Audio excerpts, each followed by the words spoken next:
Good morning मेरी प्यारी सब यूट्यूब फैमिली, बिना कुकिंग ब्लॉग्स में आप सभी लोगों का बहुत बहुत स्वागत है। आज फिर मैं आप लोगों के साथ में शेयर करने वाली हूँ पापड़ की ही रेसिपी। और आज के जो पापड़ है ना, ये मेरी गारंटी है कि आपने इसके पहले ये ऐसे दूध के पापड़ तो कभी नहीं बनाए होंगे, क्योंकि आज जो दूध के पापड़ मैं आप लोगों के साथ में शेयर करने वाली हूँ ना, जब आप एक बार पूरा वीडियो देख लेंगे ना तो सोचेंगे कि पहले क्यों नहीं बताया। इतने अच्छे टेस्टी तो बनते ही है, साथ में दिखने में भी एकदम कांच की तरह दिखते हैं। तो चलिए आज बनाते हैं हम लोग सिर्फ दूध के पापड़। तो दूध के पापड़ बनाने के लिए सबसे पहले हमें क्या करना है, गेहूं लेना है और गेहूं को 2 दिन पहले हमें फुलाने डाल देना है। तो ये देखिए मैंने 2 दिन पहले डाला था, ऊपर हमारा फूल कर गेहूं ऊपर आ गया है और ये पूरा झाग आ गया है। तो अभी पूरी प्रोसेस नहीं हुई है, क्योंकि अभी केवल 2 ही दिन हुआ है और अभी गेहूं हमारा फूला हुआ नहीं है। तो अब हमें क्या करना है, इसका पानी हमें चेंज कर लेना है और चेंज करने के बाद में फिर हमें दूसरा साफ पानी इसमें डालना है और डालने के बाद में फिर हमें इसे और 1 दिन के लिए ढककर छोड़ देना है। ये प्रोसेस ना दोस्तों लंबी होती है, लेकिन वाकई में पापड़ बहुत टेस्टी बनकर तैयार होता है। और ये देखिए फिर हमें साफ पानी डाल देना है और डालने के बाद में फिर हमें इसे 1 नाइट और ढककर छोड़ देना है।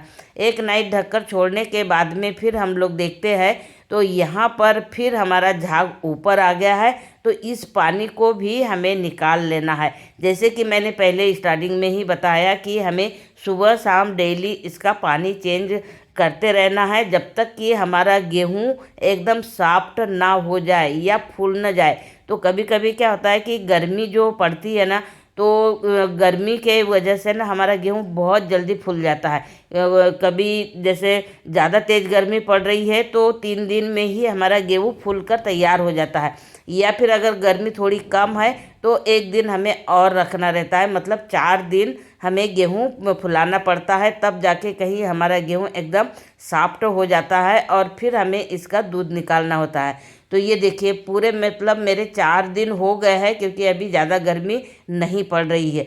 तो मैंने 4 से 5 पानी में पूरे गेहूं को अच्छे से धुल लिया है और धुलने के बाद में फिर मिक्सर के जार में इसको अच्छे से मैंने पीस लिया एकदम बारीक, और बहुत ही आसानी से और जल्दी पिसा जाता है। विश्वास करिए ये पापड़ इतने सरल तरीके से बनकर तैयार होते हैं ना कि बिल्कुल भी टेंशन नहीं होती है। ना ही इसका दूध निकालने में टेंशन होती है और ना ही पापड़ बनाने में और ना ही पकाने में, बहुत जल्दी बनकर तैयार हो जाते हैं। तो ये देखिए मतलब इस तरीके से ना पूरे गेहूं को हमें पीस लेना है और थोड़ा थोड़ा पानी डालते जाना है और हमें पीसते जाना है, और बहुत जल्दी पिसा भी जाते हैं। तो बस इस तरीके से मैंने सारे गेहूं, मतलब 1 ही किलो था तो आराम से जल्दी पिसा गया, क्योंकि 2-3 राउंड घुमा हमारा एकदम बारीक हो जाता है गेहूं।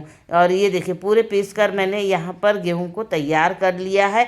अब हमें क्या करना है, अब हमें लेना है दूसरी गंजी, थोड़ी बड़ी ही लेना है। तो दूसरी गंजी लेना है और उसमें हमें चलनी लेना है, इस तरीके की जो बड़ी होती है ना चलनी, उसमें हमें ना पूरे छान लेना है। मतलब इसका जो छिलका है ना वो हमें पूरा निकालना है।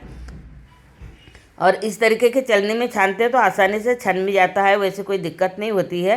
तो बस इस तरीके से हमें छान लेना है। और छानने के बाद में पूरा गेहूं जब हमारा मतलब जो हमने पीस के रखा है जब वो पूरा छन जाएगा, उसके बाद में जो हमारे जो छिलके हैं ना जो निकलते हैं ऊपर, उसे फिर हमें 2 या 3 पानी मतलब और एक्स्ट्रा, एक बार तो हमने ये छान लिया, फिर हमें क्या करना है और इसमें पानी ऐड करना है। लगभग 1 आध लीटर पानी डाल देना है और इसे अच्छे से इसका फिर हमें दूध निकाल लेना है, जिससे क्या होगा कि छिलके छिलके पूरे अलग निकल जाएंगे और पूरा इसका दूध अलग निकल जाएगा। क्योंकि अगर थोड़ा भी अगर इसमें बचाएंगे तो हमारा तो नुकसान ही होगा। इसलिए हमें क्या करना है, 2-3 पानी से आराम से इसे धुल लेना है और पूरा छिलका छिलका ही रहना चाहिए। क्योंकि कई बार सोचते हैं ना कि इतने सारे छिलके निकल गए तो हमारा तो पापड़ बनाने के लिए इतना सारा गेहूं वेस्ट हो गया, लेकिन बिल्कुल भी वेस्ट नहीं होगा, आप विश्वास कीजिए। और ये देखिए मतलब इस तरीके से ना पूरे छिलके हमें निकाल लेना है। और यहाँ पर मैंने ये पूरा दूध निकाल लिया है गेहूं का। और गेहूं का दूध निकालने के बाद में इसमें देखेंगे ना 1 किलो ही मैंने गेहूं डाला था और इतने सारे छिलके निकल कर आए हैं। ये देखिए, अगर हम लोग डायरेक्ट ऐसे ही पापड़ बनाते ना तो पूरा हमारे पापड़ में आते ही ये छिलके। तो आज हम दूध के बना रहे हैं इसलिए पूरा दूध तो हमने निकाल लिया। चलिए एक बार हमने छिलके पूरे धुल लिए हैं। धुलने के बाद में फिर हमें लेना है चलनी, जो जिससे हम लोग पानी छानते, क्योंकि ये डबल चलनी होती है इसीलिए हमें इसी से छानना चाहिए और बहुत आसान हो जाता है छानने के लिए। या तो फिर अगर कोई कॉटन का कपड़ा वगैरह या चुनरी वगैरह जो रहती है ना हम लोग ओढ़ते हैं सूट के ऊपर, उससे भी छान सकते हैं। तो बस छान कर इसे हमें ढक देना है एक ओवरनाइट के लिए, है ना। ये दोस्तों ये जो है प्रोसेस है ना ये केवल 5 दिन की होती है और 5 दिन में ही हमारा पापड़ बनकर तैयार होता है, क्योंकि गेहूँ फूलने के लिए टाइम लगता है। अब 5वें दिन मैंने यहाँ पर ऊपर का जितना छना पानी था पूरा निकाल लिया है और अब बचा है इसमें केवल गाढ़ा घोल। तो ये पानी हम साइड में कर देते हैं और ये जो गाढ़ा वाला घोल है ना इसे हमें अच्छे से मिक्स कर लेना है, क्योंकि ये पूरा रात भर में पूरा ऐसा पत्थर जैसे जम जाता है। तो इसे पूरा हमें मिक्स करना है, मतलब एक जैसे पूरा लिक्विड हमें तैयार कर लेना है। तो बस इस तरीके से तैयार करने के बाद में फिर हमें ये जो गाढ़ा वाला घोल है ना इसे हमें नापना है, क्योंकि परफेक्ट नाप के साथ में अगर हम लोग बनाते हैं तो हमारा पापड़ बिल्कुल भी बिगड़ता नहीं है और एकदम परफेक्ट बनकर तैयार होता है। तो मैंने एक लोटा ले लिया है और लोटे से ही घोल नाप रही हूँ। तो यहाँ पर मैंने ये 1 लोटा हम अपना गाढ़ा वाला घोल नाप कर तैयार कर लिया है और दूसरा ये वाला जो गाढ़ा वाला घोल है इसकी मैं दूसरी रेसिपी बनाने वाली हूँ, इसलिए एक ही लोटा जो हमने पहले नाप कर रखा था ना गाढ़ा वाला घोल उसके आज हम लोग बनाने वाले हैं पापड़। तो गाढ़ा घोल निकाल लिया, फिर जो पानी हमने सबसे पहले छान कर निकाला था ना तो 1 लोटा वो पानी लेना है हमें और 2 लोटा हमारा साफ वाला पानी लेना है। मतलब टोटल हमें 3 लोटा पानी लेना है। 1 लोटा हमारा गाढ़ा वाला घोल था तो हमें 3 लोटा पानी लेना है और इसे गैस के ऊपर हमें उबाल आने के लिए ढक देना है। ज़्यादा समय नहीं लगेगा, 10 से 15 मिनट में हमारा पानी अच्छे से उबाल आने लगेगा। लेकिन उबाल आने के पहले ये इस तरीके से ना झाग दिखेगा।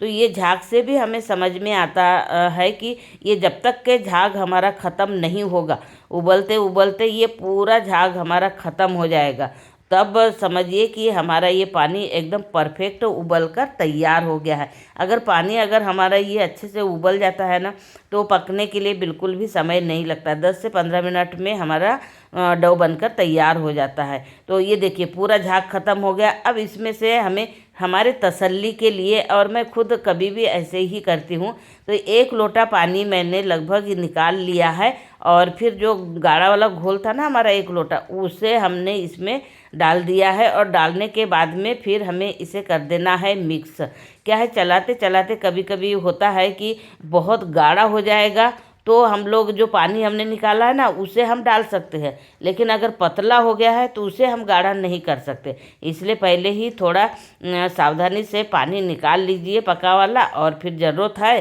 तो आप डालिए। कई बार कई लोग ना एकदम पतला पापड़ बनाते हैं तो उन्हें पतला घोल चाहिए और कई लोग वो एकदम मोटा बनाते हैं तो उन्हें मोटा घोल चाहिए। तो उसके लिए आप अपने हिसाब से देखिए कि आपको पतला पापड़ चाहिए या फिर मोटा चाहिए, उसके हिसाब से आप वो गर्म वाला पानी जो निकाला है ना वो हम लोग डाल सकते हैं। तो वैसे अगर डालो या ना डालो परफेक्ट नाप है कि 1 लोटा गाढ़ा वाला घोल है हमारा तो 3 लोटा अगर हमने पानी उबाल आने के लिए रखा है तो 1 लोटा गाढ़े वाले घोल में परफेक्ट पापड़ बनकर हमारा तैयार होता है। तो ये देखिए मतलब इस तरीके का हमारा घोल तैयार होना चाहिए पापड़ के लिए। अब ये जो घोल तैयार हुआ है ना इसमें पापड़ हमारा ना ही पतला होगा और ना ही मोटा होगा, एकदम परफेक्ट बनकर तैयार होगा। जितना बड़ा पापड़ बनाना चाहते हैं उतना बड़ा आप आराम से पापड़ बना सकते हैं। बस मिलाते मिलाते ही हमें, मतलब चम्मच चलाते ही हमें इसे 15 से 20 मिनट तक हमें गैस की कम आंच पे पकाना है। तेज़ आंच बिल्कुल भी नहीं करना है, कम आंच पे ही हमें 10 से 15 मिनट पकाना है। और ये देखिए ऐसे बबल से हमारे दिखने लगेंगे, तो जब इस ऐसे बबल से दिखने लगे तो समझ जाइए कि ये पक गया है। और अब फिर भी अगर डाउट लगे तो ठंडा पानी लो, ठंडे पानी में अपनी उंगलियां डुबाओ और इस तरीके के हमारे घोल में डुबा कर देखो। अगर उंगलियों में नहीं चिपक रहा है तो समझिए कि ये घोल हमारा एकदम तैयार हो गया है पापड़ बनाने के लिए। और बहुत ही सिंपल और आसान है। बस लास्ट में हमें डालना है थोड़ी सी अजवाइन, नमक स्वाद के अनुसार, नहीं कम डालना है, और साथ में जीरा और कलौंजी डाल दिया। चाहो तो आप इसमें कुटी हुई लाल मिर्च भी डाल सकते हैं अगर किसी को बहुत ज़्यादा चटपटे चाहिए तो, और नहीं तो अपने सिंपल स्वादिष्ट पापड़ सबसे अच्छा बनकर ऐसे ही तैयार होता है। तो बस ये हमारा घोल बनकर हो गया है तैयार।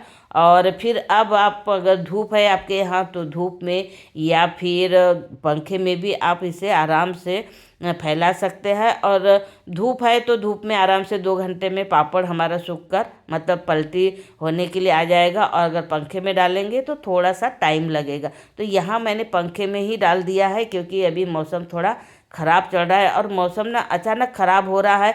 तो और प्लानिंग तो हमारी पहले से ही रहती है, तो मौसम को तो हम चेंज कर नहीं सकते हैं, लेकिन हाँ पापड़ की जो रेसिपी है उसे तो हम लोग कंप्लीट बनाकर तैयार कर ही लेते हैं। तो ये देखिए पूरे पापड़ मैंने यहाँ पंखे में ही फैला दिए हैं और 3 से 4 घंटा वेट करूँगी और उसके बाद में पापड़ मेरे सूख कर तैयार हो जाएंगे। दूसरे दिन फिर मैंने धूप में 2 घंटा यहाँ धूप दिखा दिया है और 2 घंटा सूखने के बाद में देखिए कितने अच्छे हमारे एकदम सफ़ेद सफ़ेद कांच के जैसे पापड़ यहाँ बनकर तैयार हो गए हैं। और तैयार होने के बाद में भाई अगर इतने अच्छे पापड़ बने हैं और इसे अगर तल कर ना देखें तो हमें बिल्कुल भी विश्वास नहीं होगा कि हमारे पापड़ बने कैसे हैं। तो गैस पे मैंने यहाँ पर कढ़ाई हमारी चढ़ी ही रहती है, ये तो आप लोगों को पता ही है क्योंकि पापड़ बन रहे हैं हर दिन। तो बस इस तरीके से पापड़ एकदम फ्राई कीजिए और चटपटे से अपने खाने के साथ में, नाश्ते के साथ में, या फिर अगर कोई अचानक मेहमान आ जाए उनको तल कर दीजिए, वाह वाही लूट कर लेके जाएंगे आपकी। इतने अच्छे और इतने टेस्टी और एकदम परफेक्ट पापड़ बनकर तैयार हुआ है हमारा। तो आप लोगों को मेरी ये रेसिपी कैसे लगी कमेंट करके ज़रूर बताइए। हाँ दोस्तों, प्रोसेस लंबी है लेकिन वाकई में पापड़ एकदम परफेक्ट बनकर तैयार होता है। तो चलिए मिलते हैं नेक्स्ट रेसिपी के साथ में। और हाँ, 1 लोटा अभी हमारा गाढ़ा वाला घोल बचा है, उसकी रेसिपी मैं कल आप लोगों के साथ में शेयर करने वाली हूँ, इसलिए वीडियो को लास्ट तक उसे भी ज़रूर देखना। और ये तो देख ही लिया है इसलिए चैनल को फटाफट से सब्सक्राइब कर लीजिए ताकि अगली वाली जो रेसिपी है ना उसका नोटिफिकेशन सबसे पहले आपको मिले। तो चलिए बाय बाय।